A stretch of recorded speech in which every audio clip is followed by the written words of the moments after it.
बिस्मिल्लाहिर्रहमानिर्रहीम। अस्सलामु अलैकुम।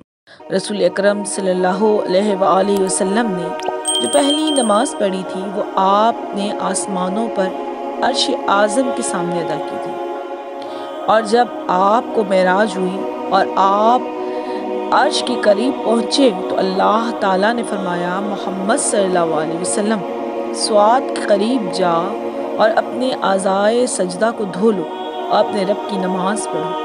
रसूल खुदा सल्लल्लाहु अलैहि वसल्लम वहाँ गए जिसका खुदा ने हुक्म दिया था। आपने वज़ू किया और अच्छी तरह से आज़ा को धोया।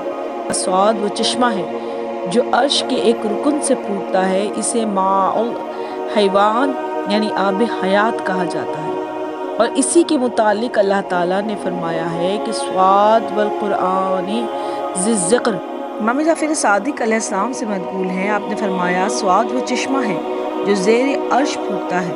ये वही चश्मा है जहाँ से नबी अकरम सल्लल्लाहु अलैहि वसल्लम ने वज़ू किया था। जिब्राईल अमीन इस पे रोज़ाना गोता लगाते हैं और बाहर निकलकर पर फड़फड़ाते हैं। उनके परों से जितने भी कतरे गिरते हैं अल्लाह ताला उतने ही फरिश्ते पैदा करता है जो क़यामत तक खुदा की तस्बीह व तहमीद करते रहेंगे। सुभान अल्लाह।